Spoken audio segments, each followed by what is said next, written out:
Tonight, we'll cover the Anniston Housing Authority's community follow-up meeting involving updates to redevelop Cooper Homes and Barber Terrace. Plus, we'll have community reaction and input. Trying to get approval to do this, we try to get money to do this. If I was going to go buy a house or build a house, I would go get my financing first because I couldn't build it without money. And part of the comments that we received during the public meeting that we had on November the 12th, and the board members at the Housing Authority agreed to make sure in the Housing Authority's annual plan that we listed Cooper Homes as a top priority in our annual plan document. So that is now listed in our annual plan document that the Cooper Homes redevelopment is listed as a top priority. We also talked about making sure that timelines and projected completion dates were in the annual plan document, and so those items are now listed in the annual plan document as well. One of the other things that the board recommended to me as the director was to adjust our annual plan of the projects that we had to make sure that we can stay focused on the Cooper Homes redevelopment.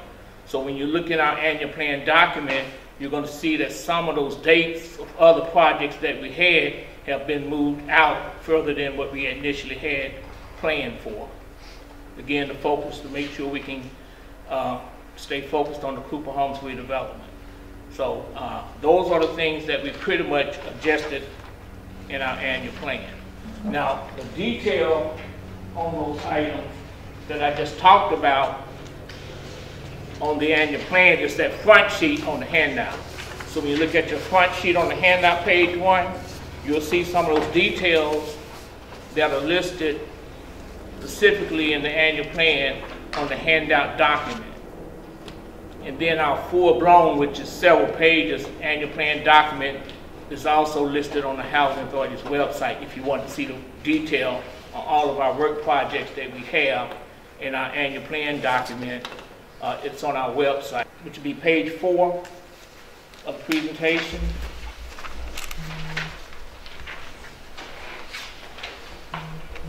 We had a number of questions last time on the Cooper Homes redevelopment. And in the handout document, right after that one page on the handout document, when I refer to the handout document, that's more detailed. And it will give you information on the history of the Housing Authority's redevelopment plan for Cooper Homes. And it goes back to 2014 when the Housing Authority developed a development strategy for the Housing Authority's redevelopment overall for all of its properties, with an emphasis on 2 or 3 properties that the Housing Authority realized that we need to make a decision on whether we could keep those properties in inventory or ask HUD for a disposition of those properties.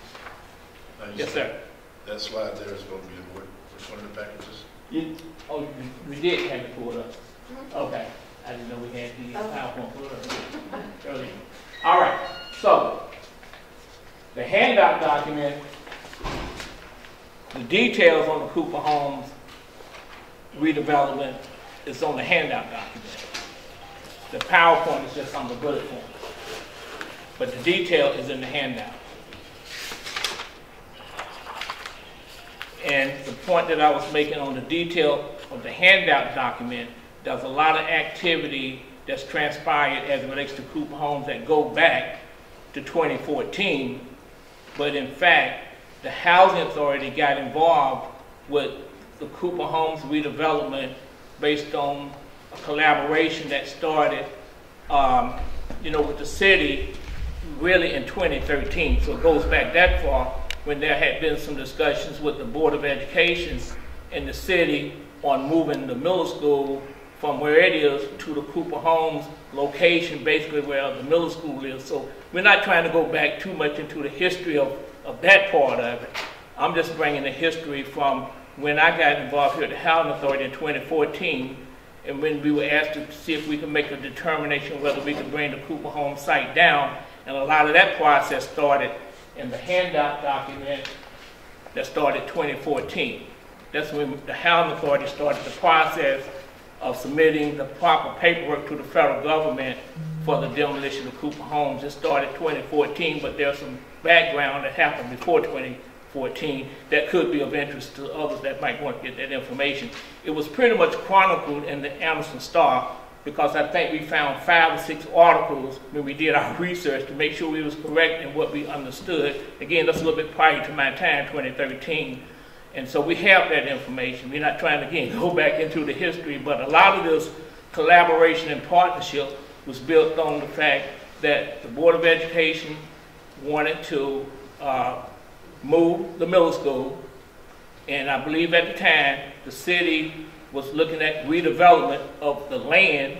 I think it's like over 20 acres of land right where the middle school is. There was a deal that was being put together, and then they asked the Housing Authority, was there something the Housing Authority could do as it related to the Cooper Home site, because they were considering bringing the middle school over to that location.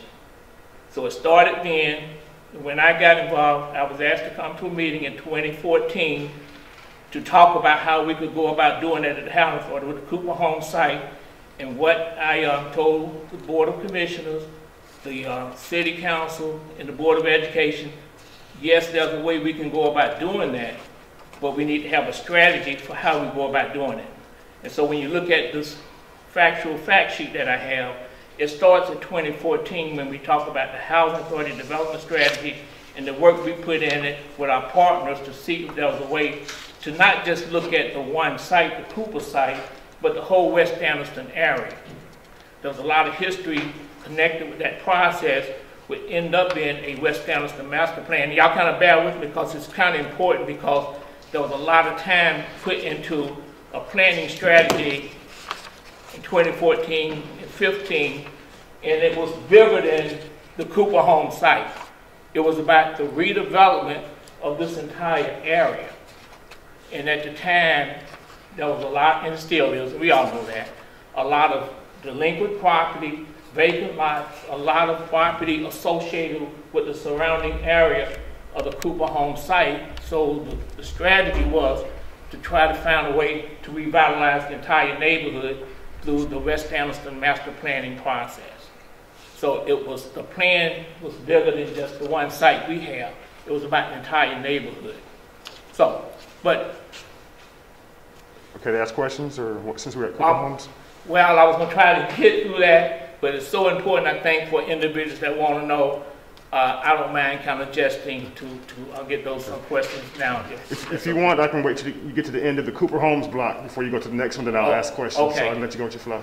Okay. Okay. So, what happened during that time frame, and it's kind of laid out in the handout, the timetable. It's kind of laid out in pretty good detail. But the significant gap of time that was connected in the handout document was between 2015 and 2018, when we realized that it wasn't going to be possible to get that education component brought onto the Cooper Home site area. Because again, the plan was to see if we could get a middle school or some type of school on the Cooper Home site.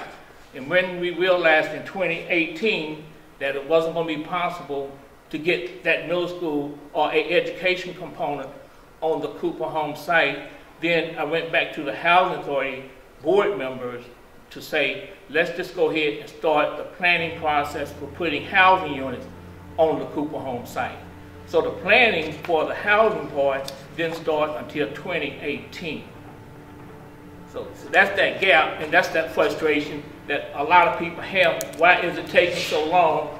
We had a planning process, things didn't go completely how we all wanted it to go, and then in 2018, the Housing Authority made a decision at that time, let's go ahead and go in a different direction and put housing units on the Cooper Home site. And we started developing the planning for that, 56 units of housing. We brought on a developer that same year in 2018.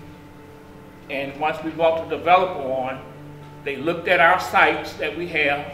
We mainly asked them to look at the Cooper Home site, because that was our priority But then when they looked at that site along with one other site, which is the Barber Terrace site, they recommended to us, let's look at both of those sites at the same time, because we think we can get you the funding more so for the Barber site. And I'm being real transparent and open so everybody can understand how this thing all came together. Our priority at the same time was Cooper, but then when we realized we could get what's called 9% tax credit money for the Barber site, we then told our developer, look at both of those sites at the same time. And they said, well, we think we can get you the money right off for the Barber site for redevelopment. Once we got the property down, and one of the main things about this redevelopment financial plan, and I'm going to talk about that in some detail in a second, the program that we use through the state, which is housing, Alabama Housing Finance Agency, and this, when we talk about this tax credit program, essentially it's kind of like free money. So when I talk Barber Terrace, I'm going back and forth a little bit, just bear with me.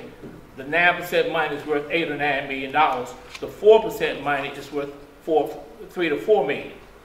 So we know we could get the money, and we were able to get the money for Barber, and we thought we was going to be able to get the same type of funding, maybe not the 9% money, but the 4% money for the Cooper redevelopment, which would be between $3 and $4 million, and that's when we started running into roadblocks with the testing in the soil connected with the Cooper home site. Because to get the money through the state, the site has to be 100% clean. Since we met at your office a few weeks ago, I received a call from the chairman of the board, Pastor Dunn. And he stated to me, he said, Dr. Ramsey, I assure you, we will be moving on this Cooper home site immediately, right away. And it's been 2 weeks and I haven't seen one truck hauling one load of dirt from Cooper Homes. Now, let me just make you, I heard you talking about doing things based on the guidelines, the hood guidelines, but there's a thing called legal guidelines too that you should be concerned about. And absolutely, I won't be but a minute. Okay. We worked hard down through the years to do things that make things better for black folks. I'm talking about black folks now. I've always known, and most of you know, that white folks don't care nothing about us. I mean, they fought a civil war before they would obey the law to keep us in slavery. And ever since the war ended, they did everything they could to keep us down. They feel that we are inferior to them. They are superior. And to keep us down from jumping. We fought hard to get blacks in places because we felt like that would make life better for black people. I was so happy when we hired you. I went to Mr. Fox and told him, I said, Mr. Fox, and he's sitting there, I said, my prayers answered. I didn't think I lived to see it. I said, well, thank God for you. We worked hard to establish black wards. We didn't have black wards years ago, where we could get blacks that could vote and elect black people into office. And one of the things that we had put into office in 1866 was the 13th and the 14th Amendment. White people feel like, to them, the 14th Amendment, it doesn't even exist. They want to do exactly what they want to do. We fought to get wards established, and one of the things that the Justice Department approved and we put in place was Title IV and Title V of the Civil Rights Voting Act. And that was to keep whites from going splitting up districts, dividing us while our folk would not have any power. You can, once we established Ward 2 and Ward 3, before you could do anything as far as separating blacks and dividing us, you would have to get approval through the Justice Department. Now, I recall when you first came here, Sonny, and I heard talk of that they may be demolishing Cooper homes because of some problems they had, and it was the people was getting sick and a lot of things, but you were going to tear it down.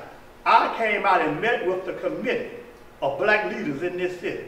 Members from the Round Table, ADC, that's the Black Caucus of Alabama. We all came out and met with you. And I explained to you then, I said, if you tear down Cooper homes, where will these people live? We told you you can't just, you can't move that many hundreds of people out of this ward without having somewhere for them to move in the same ward. That's the law. And you said to us, you said, we are buying a lot of property that's vacant in West Anniston. We are going to buy. And we are going to build low-income houses that so when we retire to home, they can move in those houses. You also said we would give them vouchers. And I said to you then, I said, well, where would they use these vouchers? You said they can use them anywhere. I said, but they'd be outside the city. That's against the law. Those people took those vouchers. A lot of them moved to Jacksonville, Saks, Weaver, anywhere they could find a place to live, which have destroyed the voting power of that particular ward. You have broke the law. That's a serious law. We here talking about, here you talk today about what you plan to do. There are certain things should have been done before you move one brick out of Cooper Home. That you should have, according to, if you read the Voting Rights Act, it says you have to get approval through the Attorney General's office. I talked to the Attorney General. They have not heard from anybody from the Anniston Housing Authority. I talked to the Justice Department. They said they have not heard from anybody. No one has contacted them to get any kind of approval to disenfranchise 700 to 800 black people. Now, that's a serious thing to break federal law. Now, I don't see anything being done. I'm not satisfied hearing all this, what you're going. This is ridiculous. They even for us to come in here and you talking about we trying to get approval to do this, we trying to get money to do this. If I was going to go buy a house or build a house, I would go get my financing first. Because I couldn't build it without money. If I needed to purchase land, I would go do that first. Before I would even contact my engineer or whatever people you have to contact. We was having a very difficult time keeping it leased. So even when we submitted the application, it wasn't 100% occupied. It was about 80 residents there, not hundreds, okay?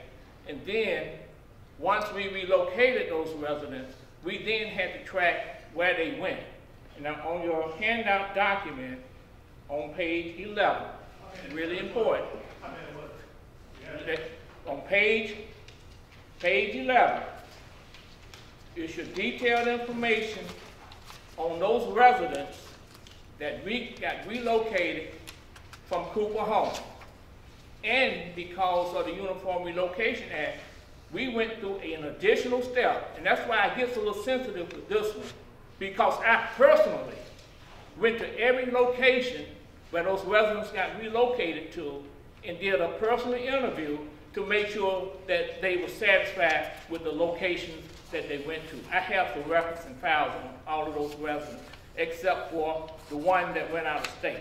Most of those residents, you'll see the list, where they went to, whether it was Cooper Homes, Norwood, Constantine, you'll see all of that.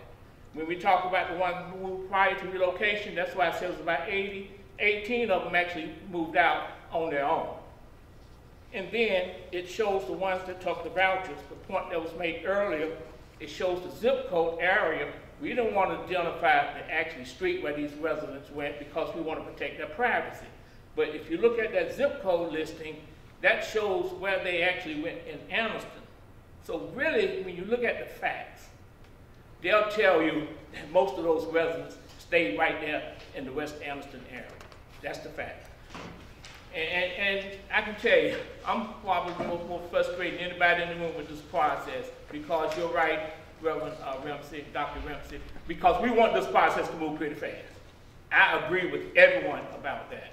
But it's unfortunate because of some of the processes and steps and the contamination that there's a process we have to go through. And I've gone on record, we're going to make sure we get this first one and the second one right. And it's a time-consuming process.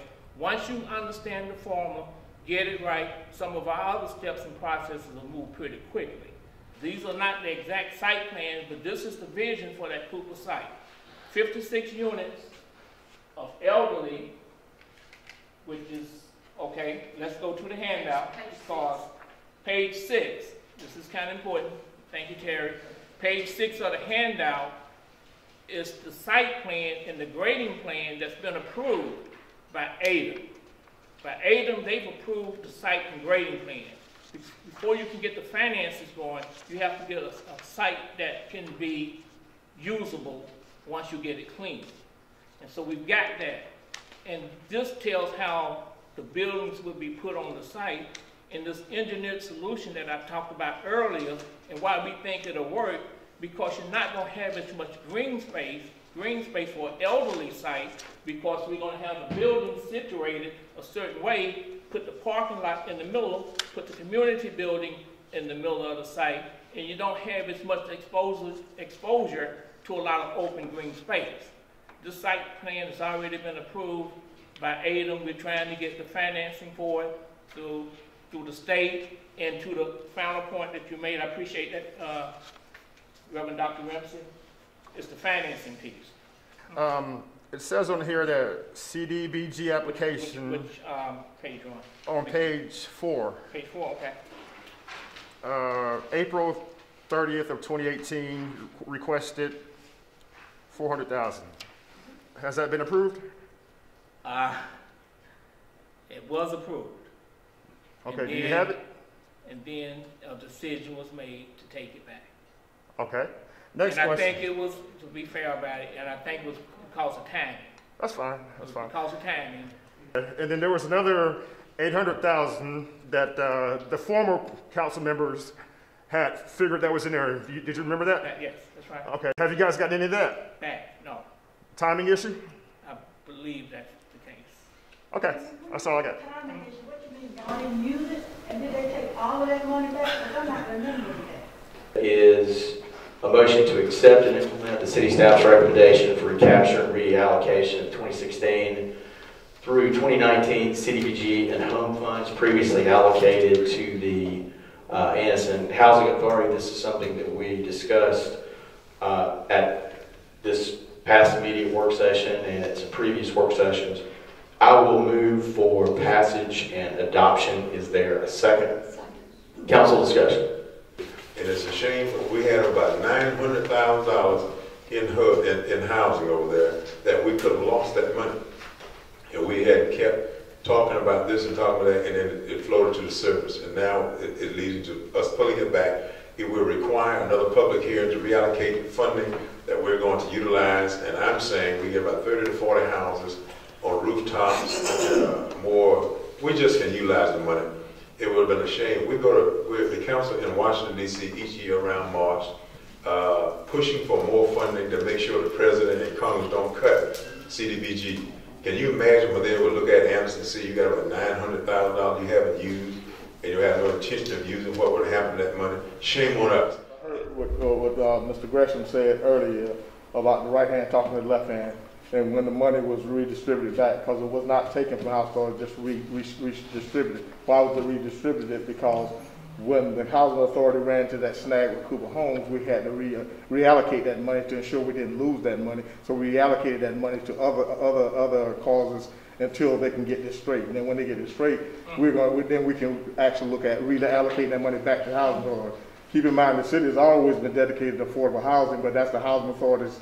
That's their specialty, and that's what we will continue to do. So we've talked to Alabama Housing Finance numerous times, and they said go to ADM and let them give you an engineered solution to clean up the site. We're really going to spend some time, bring our experts in to help you guys really understand that part, because that's when your legislators, your elected officials, your advocacies can really help us to deal with this problem, because in some, ways you can say that we are being, I don't want to use the word redline, but we are getting penalized because of some challenges that happened years ago that we can't control. We so just got to think about how when did ADM get involved? Because previously it was the EPA. They had the Nehemiah project over by the Solution building, where the West Anniston community, West Anniston, then right next to the Monsanto plant. They rebuilt that. Then they came up with, they told us it was going to have a Nehemiah project. The body shops across the street and all that was supposed to be cleared out. Money was set aside for that through the EPA. Okay. And that never happened, so now I'm hearing ADM. When did the EPA relinquish it over to ADM For that part of it, that's not our property. We're only speaking of the sites that the housing authority have and what we're doing as it relates to our properties through ADM, because that was a recommended method that we use for housing development through what we're trying to do. Cleanup has been ordered under a consent decree. That's why we're going through ADM, because if our properties are accepted through the solution that they recommend, then our developers believe that there's a way we can get the funding if we can get the State Housing Finance Agency to modify their criteria to accept the ADM cleanup plan. So are they working hand in hand with ADM? EPA and ADM working hand in hand? Yeah, those entities should be working hand in hand, yeah. And what I mean by that, soil sampling, air sampling in those areas? Yes. In the Cooper Homes area? They should be. Is that not happening because ADM came in? What's the voluntary cleanup program? What is that? It's a program that ADM, this is all ADM. Right. And EPA is a federal program. Well, that's the federal. Right. And they should line up to a degree. It's my understanding that ADM criteria is very close to EPA. Barber is really close. I hope nothing happens to not make us go to closing. We have a closing date with the federal government of January the 7th. They say it could slide to the end of January, but right now they're shooting to close the deal for Barber Terrace on January the 7th. What it means is that we'll be able, we've already started relocating the residents to the bottom of the site because we have to make it handicap accessible. We're going to build that site back at the very top, and that should move really quick because the money is there. HUD has already approved our financing plan.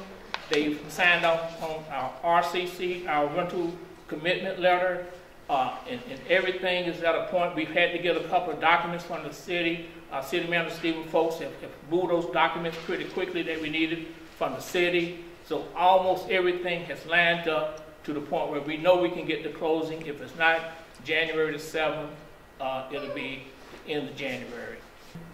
And by the way, some of the properties in those areas we've actually renovated. We've renovated 4 units in the same area. But now here's the numbers on the renovation. That's why we say, wait a minute. The little duplex right over, where's the duplex? Right, nice little duplex. We renovated that duplex. It cost us $100. How much did it cost? $110,000 maybe. Cost $110,000 to gut and do a rehab on this little duplex on Walnut. It's going to cost us about you had to gut and do it, put everything in it.